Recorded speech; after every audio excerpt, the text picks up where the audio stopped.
قرآن کو رتب اللسان و عذب البیان بنایا، اور ان کے آفتاب شریعت و مہتاب طریقت سے ہم لوگوں کے شبستان ایمان اعتقاد کو منور و متجلی کیا کہ بلا شک بلا رے بے دیکھے بلا طلب اعجاز خرقہ اعداد و کمالات کو اس پر، اس کے قرآن پاک پر، اس کے انبیاء اولیاء پر اور اس کے ملائکہ مقربین پر بھی اقرار اللسان تصدیق الجنان حسب اعتقاد اہل سنت والجماعت کی ایمان لائے، اور اس کے جمیع احکام کو بمنہ کرمہ قبول کر چکے۔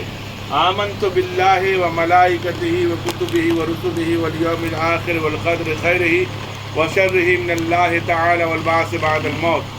اور ہزار ہزار شکر اس منعم حقیقی کے نام اکرام کا، رحیم و کریمی غفاری و ستاری کا، کہ جس نے ہم گنہگاروں سیاکاروں تبارزگاروں کو حضرت طٰہٰ و یاسین محبوب ارحم الراحمین رحمۃ للعالمین شفیع المذنبین انیس الغربین راحت العاشقین فرحت المغمومین خاتم النبیین نبینا و شفیعنا و سیدنا و مولانا احمد مجتبیٰ محمد مصطفیٰ صلی اللہ تعالی علیہ وسلم کو امتی و کلمہ گو بنا کر کنتم خیر امتی سے مشرف فرمایا، اور اپنے محبوب سبحانی قطب یزدانی غوث سمدانی نور دید مصطفی سرور سین مرتجبی قطب الکونین غوث الثقلین حضرت پیران پیر سیدنا ابو محمد محی الدین شیخ عبد القادر جیلانی حسنی و حسینی علیہ الصلاۃ ربانی کو القاب غوث العظم شیخ العالم کا عطا کر کے ہم کو ان کا مرید و نام لیوا بنایا۔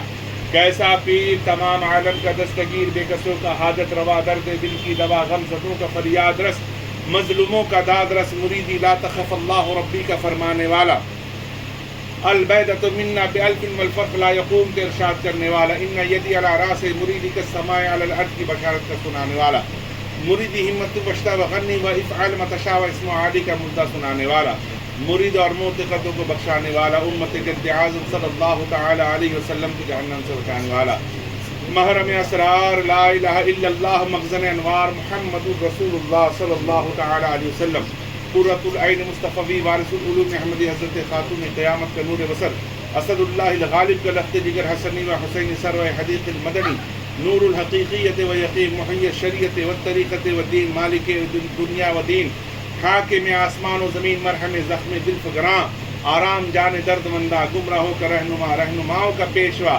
قائل قدمی ہاتھی علی رقبۃ کل ولی اللہ، قابل یا شیخ عبد القادر شیئا للہ، سلطان الاولیاء پیشوے اصفیاء محبوب کبریا معشوق خدا پیغمبر صورت علی سیرت صدیق صداقت فاروق عدالت عثمان کرم علی ہم حسن حسین دین خدا کا زندہ کرنے والا، شریعت و طریقت کو رونق بخشنے والا، آفتاب حسن جمال مہر سپہر کمال شان محبوبی میں بے نظیر، برج خوبوت کا ماہ منیر عاشق ان کا رب عالم پیغمبر ان کے جد اعظم خلفائے راشدین ان کے ناز بردار اہل بیت اطہار ان کے بزرگان کے بعد اولیاء ان کے خدمت گزار اصفیاء ان کے جانثار خضر ان کے تشنے چشمے دیدار آبدال و اوتاد و آفتاب ان کے خواستگار زمین و آسمان ان کے محکوم اسرار شہور ظہور ان کو معلوم لیالی و ایام ان کے فرما بردار آفتاب و محتاب ان کے مکتب سے انور شریعت ان سے زندہ طریقت ان سے راہیہ بندہ حقیقت ان کی خواہندہ معرفت ان کو شناسندہ ناسوت ان سے مشہور ملکوت ان کا معمور جبروت ان سے پرنور لاہوت ان سے معمور ہاہوت ان سے مسرور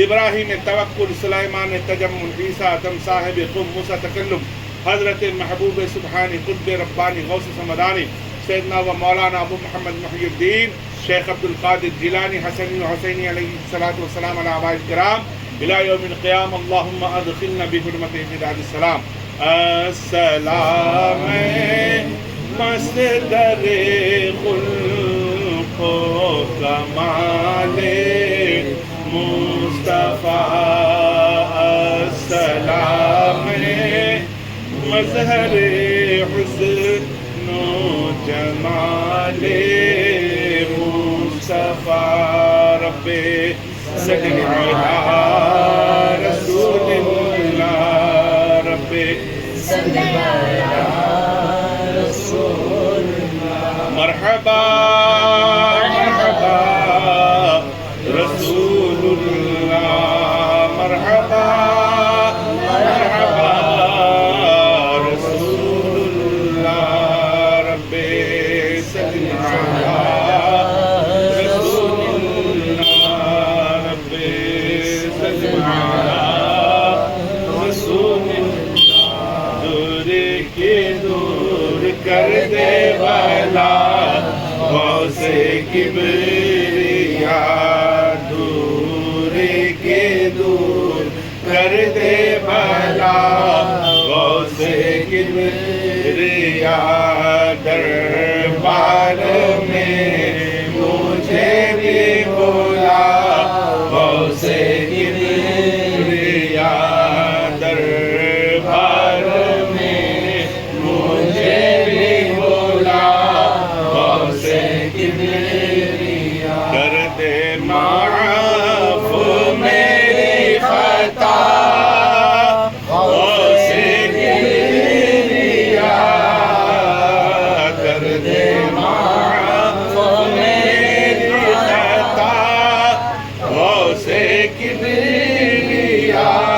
دولت ہو مغفرت کی عطا غوث کبریا دولت ہو مغفرت کی عطا غوث کبریا دور کے دور کر دے والا غوث کبریا دربار میں مجھے بھی بلا غوث کبریا کس کو بلاؤں وقت بلا غوث کبریا کس کو بلاؤں وقت بلا غوث کبریا تیرے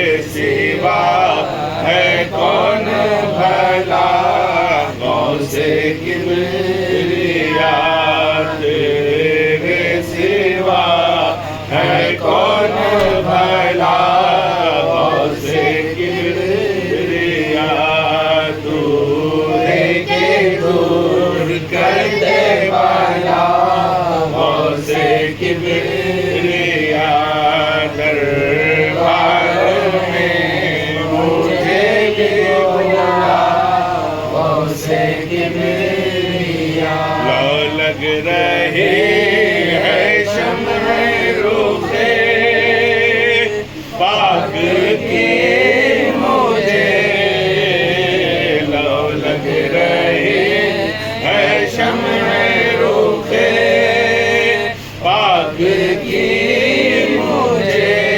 پروانہ ہوں میں آپ کا یا غوث کبریا پروانہ ہوں میں آپ کا یا غوث کبریا دور کے دور کر دے والا غوث کبریا دربار میں مجھے بھی بلا غوث کبریا مشتاق ہوں کمال دم واپس یہاں مشتاق ہوں کمال دم واپس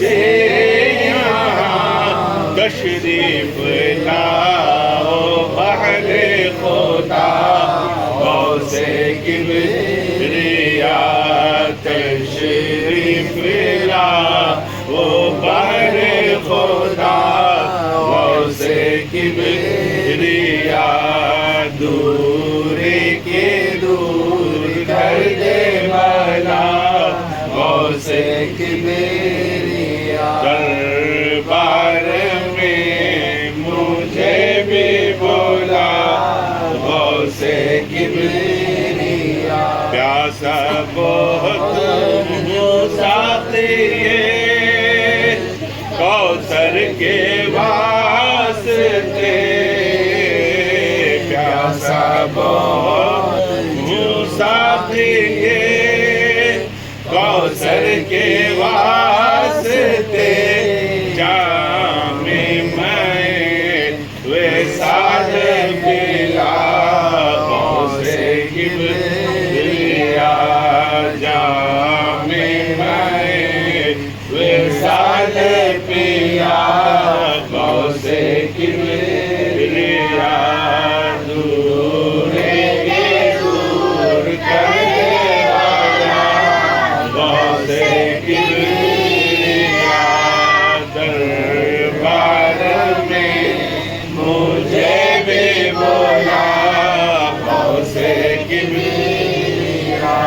ہر دم ہے آپ چشمے تصور کے سامنے، ہر دم ہے آپ چشمے تصور کے سامنے، میں ہوں اگرچہ دور پڑا غوث کبریا، میں ہوں اگرچہ دور پڑا غوث کبریا، دور کے دور کر دے بلا غوث کبریا، دربار میں مجھے بھی بلا غوث کبریا، تڑپے بہت جدا تیرے قدموں سے ہو کے ہم، تڑپے بہت جدا تیرے قدموں سے ہو کے ہم، اپنے کیے کی پائی سزا غوث کبریا، اپنے کیے کی پائی سزا غوث کبریا، دور کے دور کر دے بلا غوث کبریا، دربار میں مجھے بھی بلا غوث کبریا، اور نور کیوں نہ جلوائے حق سے ہو چشم خلق، اور نور کیوں نہ جلوائے حق سے ہو چشم خلق، علی نے جلوہ کیا غوث کبریا، مرشد علی نے جلوہ کیا غوث کبریا، ارشاد علی نے جلوہ کیا غوث کبریا، مرشد علی نے جلوہ کیا غوث کبریا، دور کے دور کر دے بلا غوث کبریا، دربار میں مجھے بھی بلا غوث کبریا، اللہم صلی علی سیدنا مولانا محمد وعلی آل سیدنا مولانا محمد،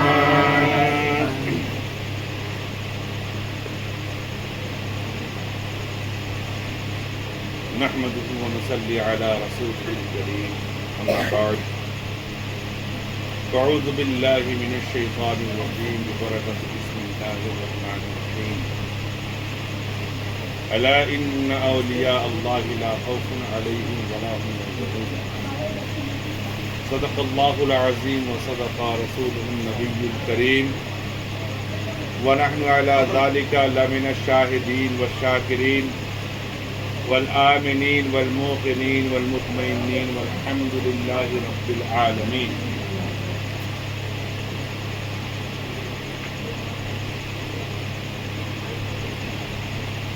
نہ چھیڑ ان فرقہ پوشوں کو، ارادت ہو تو دیکھ ان کو،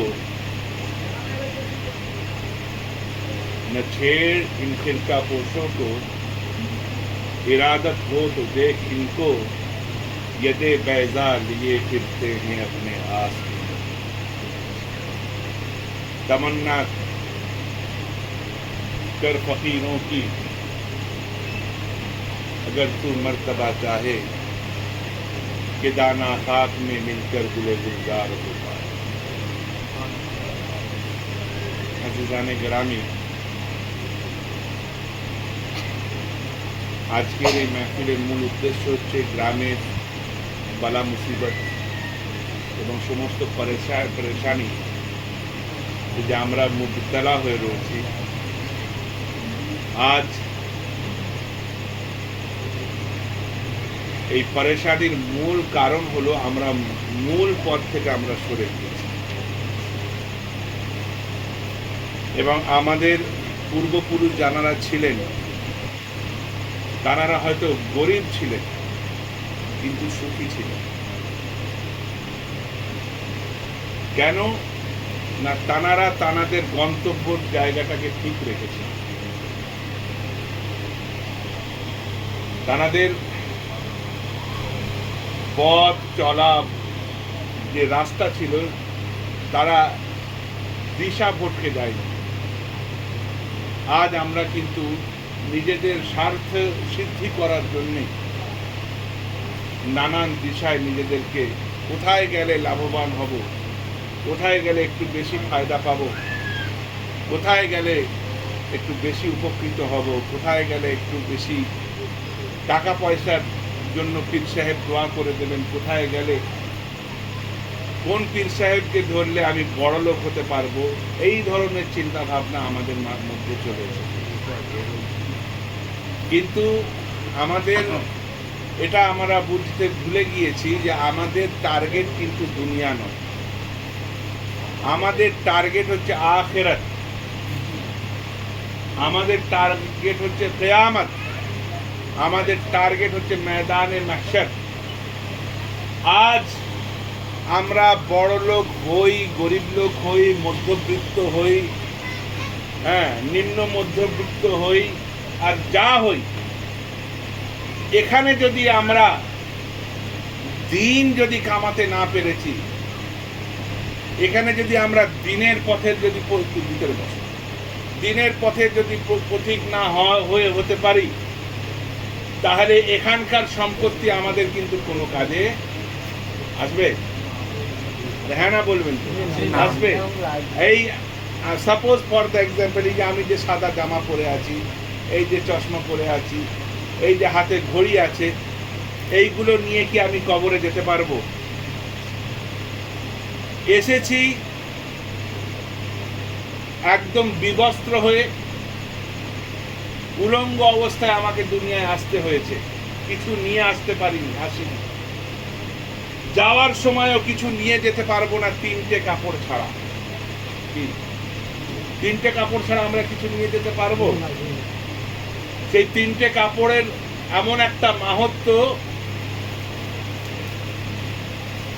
যার জন্য তৈরি হয় সে কিনতে পারে না, যে কেনে সে পরে না, যে বেচে তার নিজের উপকারে লাগে না, কাফন তার উপকারে লাগে না, যে কেনে সে পরে না, আর যে পরে সে কেনে না, তাই না? দুনিয়ায় এমন কোন পোশাক নেই যার একটা না একটা পকেট আছে। সে পাঞ্জাবি বলুন, জামা বলুন, জুব্বা বলুন, আর এবা বলুন, যাই বলুন, ভেতরে পরার জন্য কমসে কম একটা পকেট রাখে যাতে তাতে টাকা পয়সা রাখা যায়। পৃথিবীর একমাত্র কাপড় একটাই যার কোনো পকেট নেই, সেটার নাম হচ্ছে কাফন। কাফনের কিন্তু কোনো পকেট হয় না ভাই, হয়? তার মানে কি, তুমি যা এনেছো সেটাকে দুনিয়ায় রেখে দিয়ে তোমাকে বিদায় নিতে হবে। কিন্তু বড় আশ্চর্যের বিষয়, আজ যে পীরানে মাশায়েখের মাধ্যম দিয়ে আমরা হুজুর গৌসে পাককে পেলাম, যে পীরানে মাশায়েখের মাধ্যম দিয়ে আমরা মওলা পাককে পেলাম, যে পীরানে মাশায়েখদের মাধ্যম দিয়ে আমরা আহলে বাইতকে পেলাম, আজ কিন্তু আমরা তাদেরকে আস্তে আস্তে ভুলে যেতে চলেছি। আল্লামা জালালউদ্দিন রুমি রহমাতুল্লাহ তাআলা আলাইহি, তিনি জগৎ বিখ্যাত আলেম ছিলেন এবং বিরাট পণ্ডিত ছিলেন, এবং তিনি নিজের হাতে হাদিসে পাকের কিতাব, মাসাইলের কিতাব, ফিকহের কিতাব, তাফসীরের কিতাব নিজের হাতে লিখেছিলেন এবং লেখার পর তানার মনের মধ্যে একটা অহংকার, অহমিকা জন্মালো। সেই অহমিকা যখন জন্মালো, তিনি করলেন কি, হযরত শামস তাবরেজ রাহমাতুল্লাহ তাআলা আলাইহিকে পরাস্ত করার জন্যে, তানাকে অপদস্থ করার জন্যে, তানাকে হেয় প্রতিপন্ন করার জন্যে, তানাকে ছোট করার জন্যে, তানার সেই সমস্ত কিতাবের পাণ্ডুলিপিগুলো তিনি নিয়ে গেলেন কোথায়? হযরত শামস তাবরেজের দরবারে নিয়ে গেলেন। আর নিয়ে গিয়ে বললেন, এই শামস তাবরেজ, তোমার এই ভণ্ডামি বন্ধ করতে হবে। অনেকে বলে না, হ্যাঁ, যে খিদিরপুর ভণ্ড, হেনা তেনা, অমুক ভণ্ড, তমুক ভণ্ড, যাই হোক, আল্লাহ তাদের হেদায়েত করুক। তো বলছে, তোমার এই ভণ্ডামিকে বন্ধ করতে হবে, না হলে আমার সঙ্গে মোনাজেরা করতে হবে। তো ভাই, শামস তাবরেজ যারা আল্লাহর ওয়ালা হন, তারা ওই কিতাবি মোনাজরা থেকে একটু দূরে থাকেন, তারা আল্লাহর উপর ছেড়ে দেন, আল্লাহ তাদের বিচার করে দেয়। হযরত শামস তাবরেজ বললেন যে, কি নিয়ে আমার সঙ্গে মোনাজরা করবে? বই এনেছো? কিতাব এনেছো? কিতাব এনেছো? তো যে হ্যাঁ, কিতাব এনেছি। তো বলছে, কই কিতাবগুলো দেখি। তো কিতাবগুলো দেখতে দিয়েছেন, উনি করেছেন কি, সমস্ত কিতাব কুয়ার মধ্যে দিয়ে দিয়েছে, এক কুয়া ভর্তি পানি। সেই পানির মধ্যে যখন কিতাবগুলো দিয়ে দিয়েছেন, এবার দেওয়ার পরে, আচ্ছা বলুন, পৃথিবীর কোনো এমন কিতাব তৈরি হয়নি যে পানিতে ঠিক থাকে। পানিতে যদি মানে প্লাস্টিক প্রিন্টেডও হয়, সে কিন্তু ডুবে যাবে, কুয়াতে ডুবে যাবে, তাকে তোলা মুশকিল হয়ে যাবে। আর যদি কাগজের প্রিন্টিং হয়, তাহলে তো তার হদিস খুঁজে পাওয়া যাবে না, সে তো নরম হয়ে শেষ হয়ে যাবে।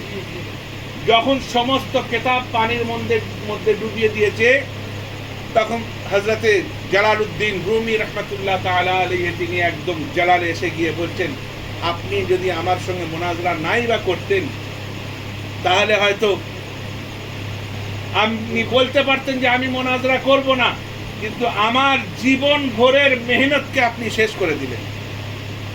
আমার সারা জীবনের মেহনত, সারা জীবনের কষ্ট অর্জিত লিখিত কিতাব, সেটাকে আপনি পানির মধ্যে দিয়ে শেষ করে দিলেন। ঠিক আছে, আপনাকে মোনাজরা করতে হবে না, আমার কিতাব আমাকে ফেরত দিয়ে দিন। উনি তো মনে মনে ভাবছেন যে ইনি তো পারবেন না, ইনি তো he is a simple person, একজন সাধারণ ব্যক্তি, এ পারবে না, এমনি দেখাচ্ছে। তো ভাই, এবার হয়েছে কি,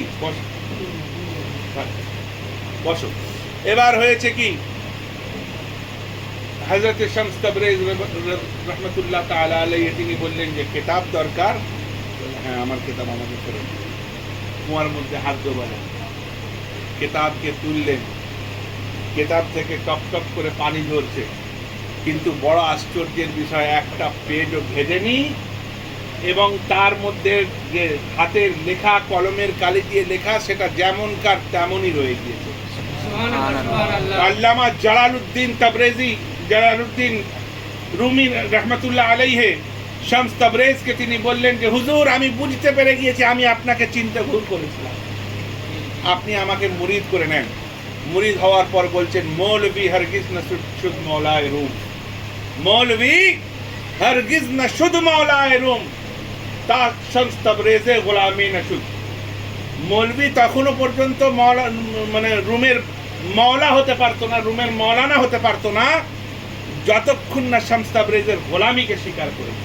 নারায়ে তাকবীর, নারায়ে তাকবীর, বাস পাক কা দামান, বাস পাক কা দামান, পীর মুর্শিদ কা দামান, পীর মুর্শিদ কা দামান, নারায়ে তাকবীর, আল্লাহু আকবার, নারায়ে রিসালাত বলতে। ঠিক আছে, আমরা হচ্ছি সুন্নি, ওয়াহাবিরা শুধু নারায়ে তাকবীর করে, আমরা সুন্নি। নারায়ে তাকবীর, নারায়ে রিসালাত, নারায়ে গাউসুল আজম, নারায়ে হায়দারি, এগুলো হচ্ছে আমাদের সুন্নিয়তের স্বাদ। যাই হোক, তো কথা হচ্ছে, দেখেন আর একটা ওয়াকিয়া মনে পড়ে গেল, বাদশাহ আওরঙ্গজেবের জামানা। বাদশাহ আওরঙ্গজেবের জামানাতে একজন বহুরূপী ছিল। বহুরূপী বোঝেন? বহুরূপী হচ্ছে কি, তারা নিজেদের চেহারাকে এমন ভাবে সাজাবে লোক চিনতে পারবে না। তো আওরঙ্গজেবের দরবারে আসলেন, আসার পরে বললেন যে আমি আপনার কাছ থেকে কিছু উপহার চাই, আপনার কাছ থেকে কিছু উপহার চাই। তো বলছে তোমার ট্যালেন্ট কি, তোমার ট্যালেন্ট কি যে তুমি আমার কাছ থেকে উপহার নেবে? বলছে আমার ট্যালেন্ট হলো যে আমি যখন আমার রূপ পাল্টাই লোক আমাকে চিনতে পারে না, লোক আমাকে চিনতে পারে না। আমি যখন আমার রূপ পাল্টাই লোক আমাকে চিনতে পারে না। তো বলছে ঠিক আছে, তুমি তোমার রূপ পাল্টে আসবে, যদি আমি চিনতে না পারি তোমাকে উপহার দিয়ে দেবো, আর যদি চিনতে পারি তাহলে কিন্তু তুমি উপহারের দাবিদার হবে না, প্রাপক হবে না। ভালো কথা। যতবার আসে হযরত শামস তাবরেজ তিনি চিনে থাকেন, যতবার আসে এই করে করে প্রায় 6 বছর পার হয়ে গিয়েছে। 6 বছর পরে শামস তাবরেজ হঠাৎ খবর পেলেন যে একটা পাহাড়ের একটা গুহায় একজন আল্লাহর ওলির আবির্ভাব হয়েছে, একজন আল্লাহর ওলির আবির্ভাব হয়েছে।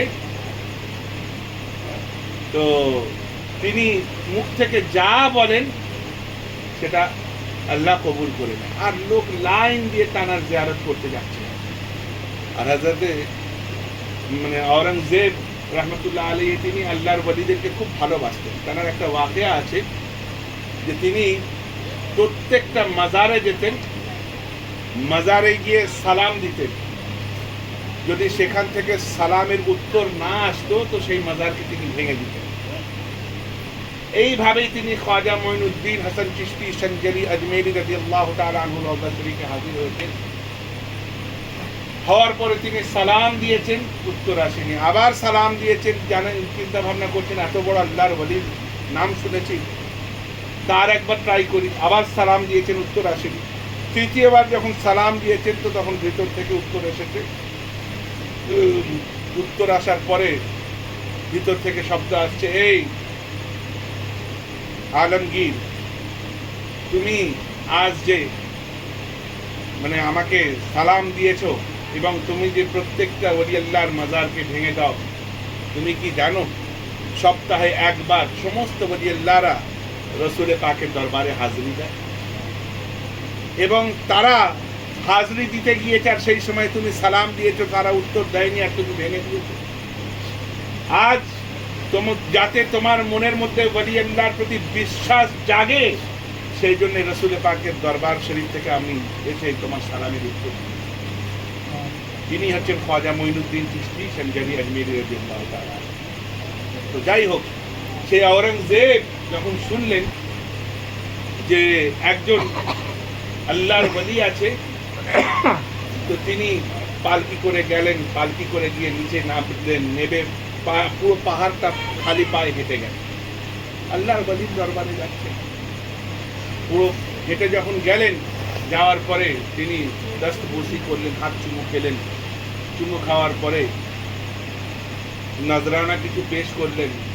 পেশ করার পরে যখন ফিরে আসছেন তখন সেই আল্লাহর ওলি বলছে, বাদশাহ আলম পানা, আপনি কি আমাকে চিনতে পেরেছেন? আপনি কি আমাকে চিনতে পেরেছেন? তো বলছে, না, আমি তো আপনাকে চিনতে পারিনি। তো বলছে, আমি সেই বহুরূপী যে আপনাকে বারবার ঠকাবার চেষ্টা করেছে, আপনি ধরে নিয়েছেন, কিন্তু আজ আপনি আমাকে চিনতে পারেননি। তার মূল কারণ কি জানেন? তার মূল কারণ হলো এটাই, আমি প্রথমে ভেবেছিলাম যে আমি একজন নেককারের রূপ ধরে মানুষকে গুমরাহ করব, কিন্তু তার মধ্যে আমি নিজেকে এত গভীরভাবে আসক্ত করে নিয়েছি যে আমি আর ওই পথ থেকে আর ফিরে আসার ইচ্ছে হয়নি। আল্লাহ আমাকে তার গোলামিতে শামিল করে নিয়েছে, তার বন্দেগীতে আমাকে শামিল করে নিয়েছে, এবং এখন আমাকে যে দেখছেন আমি সেই বহুরূপী আর নেই। আমি কিন্তু নিজের সেই রূপকে ত্যাগ করে দিয়ে আল্লাহর প্রেমে বিভোর হয়ে গিয়েছি। আজিজানে গ্রামী, দেখেন ভাই, যার মন পরিবর্তন হয় তার সব পরিবর্তন হয়। আর যার চেহারা পরিবর্তন হয়ে গেল আর মনের মধ্যে যদি মানে ময়লা থেকে গেল, তাহলে ও চেহারার কোনো দাম নেই। ভাই, আবু জেহেলও দাড়ি রাখতো, উতবাও দাড়ি রাখতো, শয়বাও দাড়ি রাখতো। আরবের এটা ট্রেডিশন ছিল দাড়ি রাখার। হ্যাঁ, আব্দুল ওয়াহাব নাজদিও দাড়ি রেখেছে, কিন্তু সেই সমস্ত দাড়িওয়ালা কি জান্নাতে যাবে নাকি? কারণ তাদের মনে আমার রাসূলের পাকের প্রতি মহব্বত নেই। তাদের মনের মধ্যে শয়তানি ওয়াসওয়াসা ঢুকে রয়েছে, তাদের মনের মধ্যে আউলিয়া কেরামের হিংসা ঢুকে রয়েছে। আজ এই যে জাকির নায়েক যেটাকে বলছেন আপনারা, বিশেষ করে যুবক সম্প্রদায় যারা, তারা জাকির নায়েকের খুব বড় ভক্ত। একদম বাপরে বাপ, আমাকে পাবনা থেকে একজন, কি সুমন তার নাম, আমাকে মানে আমার ইয়েতে মেসেঞ্জারে মেসেজ পাঠিয়েছে, তাতে লিখেছে যে বর্তমান যুগে মোহাম্মদ সাল্লাল্লাহু আলাইহি ওয়াসাল্লামের চেয়ে জাকির নায়েকের মর্তবা বেশি, এবং বর্তমান যুগের নবী হচ্ছে জাকির নায়েক। আস্তাগফিরুল্লাহ। কেন না, মোহাম্মদ সাল্লাল্লাহু আলাইহি ওয়াসাল্লাম এক ভাষা জানতেন। বিশ্লেষণ করছে, মোহাম্মদ সাল্লাল্লাহু আলাইহি ওয়াসাল্লাম এক ভাষা জানতেন,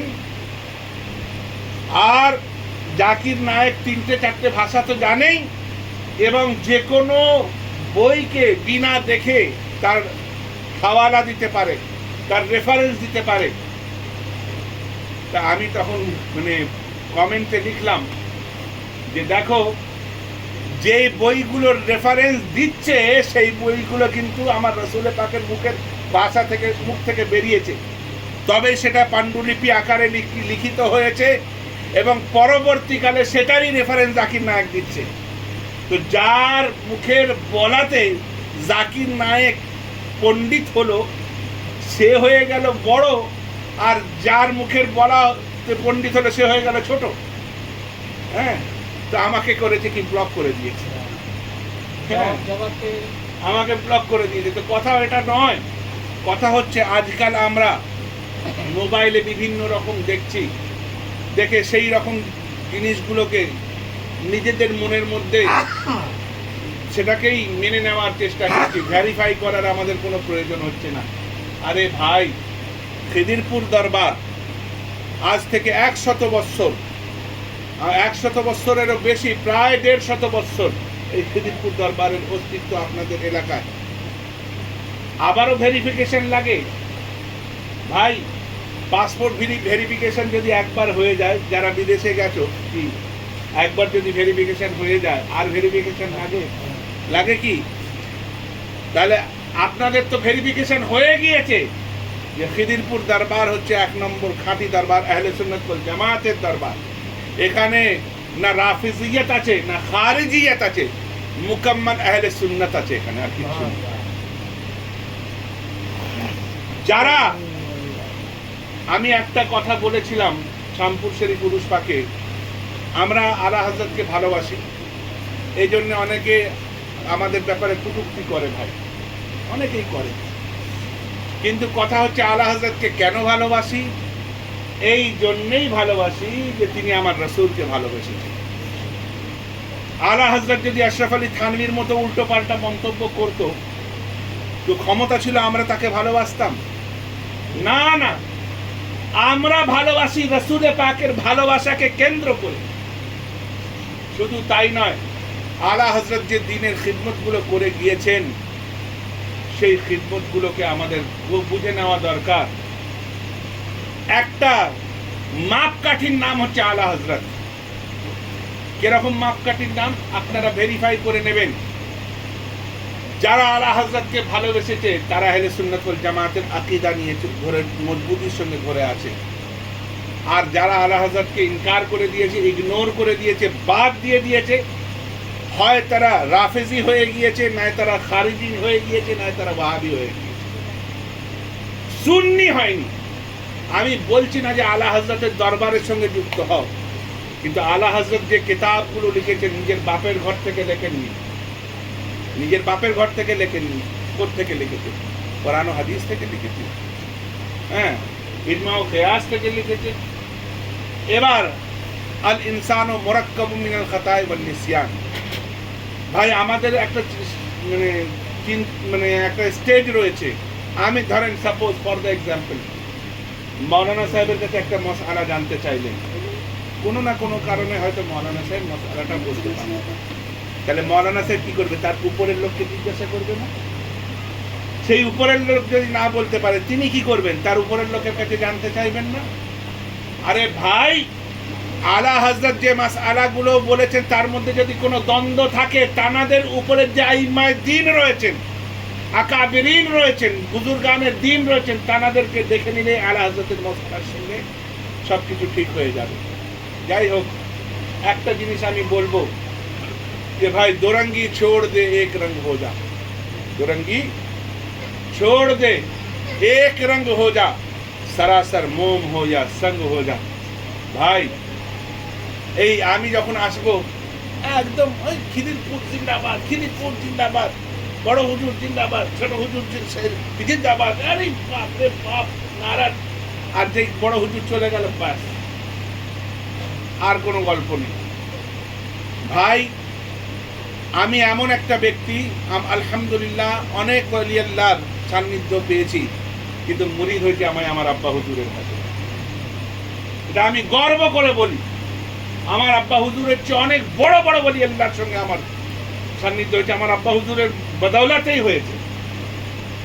হুজুর মুজাহিদে মিল্লাত, আমি তখন ছোট ছিলাম, দাদা হুজুর ইন্তেকালের কিছুদিন পরে হুজুর মুজাহিদে মিল্লাত এসেছেন। আমি ছোটবেলায় একটু খুব চঞ্চল ছিলাম, তো আমি ছুটে ওনাকে খাটে বসতে দেওয়া হয়েছে, আমি ছুটে গিয়েছি। তা আব্বা হুজুর বললেন যে ওনার সঙ্গে মুলাকাত করো, মুসাফা করো। তো আমি মুসাফা করেছি।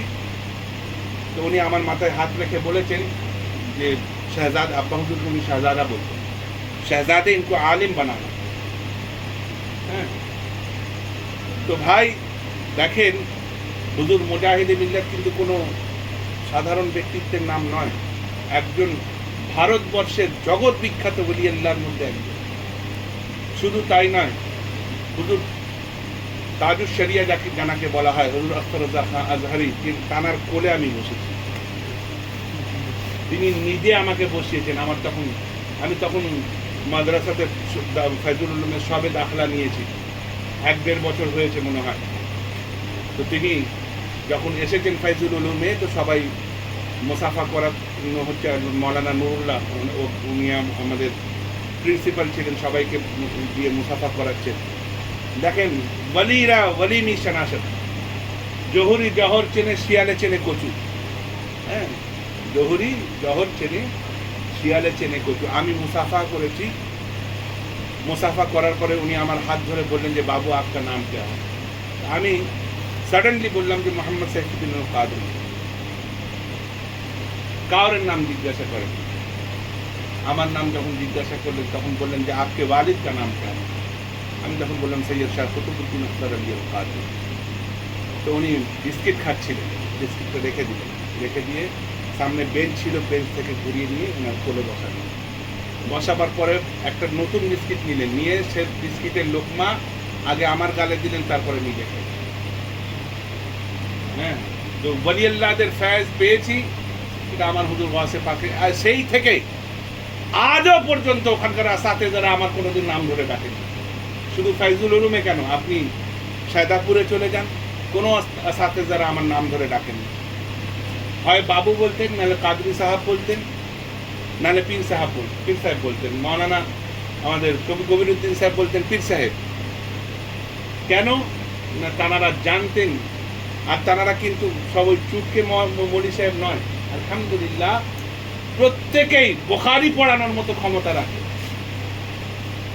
তো ভাই খিদিরপুর, আমার বলার উদ্দেশ্য এটা, আমাকে মানতে হবে না, আমার মানার দরকার নেই। আমার দরবারকে মানে, যে দরবারের সঙ্গে আমি যুক্ত আছি, যে দরবারের সঙ্গে মওলা পাকের সম্পর্ক আছে, যে দরবারের সঙ্গে গৌসে পাকের সম্পর্ক আছে, সে দরবারকে মজবুতির সঙ্গে ধরেন, তো দেখবেন আল্লাহ তাবারক ওয়া তাআলা আপনাদের আমাদের সবাইকে আমার একান্ত আকাঙ্ক্ষা, ওয়াল্লাহ বলছি আমার একান্ত আকাঙ্ক্ষা, আপনারা হয়তো জানেন কিনা জানি না, অনেক সময় রাত্রে আমি এটাই দোয়া চাই এবং এই দোয়াটাই যেন আমার অন্তরে থাকে, যেন আমাদের হাসর একসঙ্গে হয়।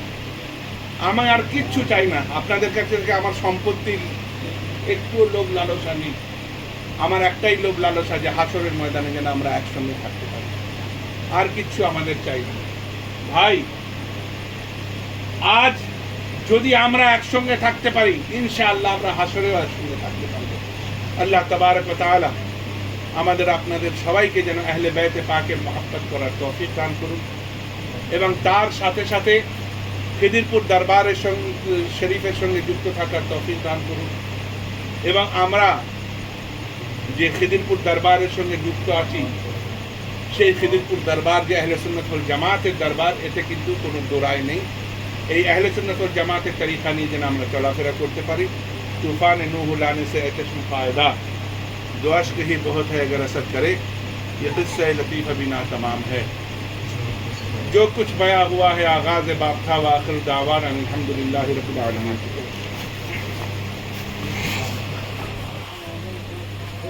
या नबी सलाम अलैका, या रसूल सलाम अलैका, या हबीब सलाम अलैका, सलावतुल्लाह अलैका। हबीब या रसूल अल्लाह, वास्ता शेरे खुदा का, वास्ता खैरुन निसा का, वास्ता करबो बला का, वास्ता गौसुल वरा का, या नबी सलाम अलैका, या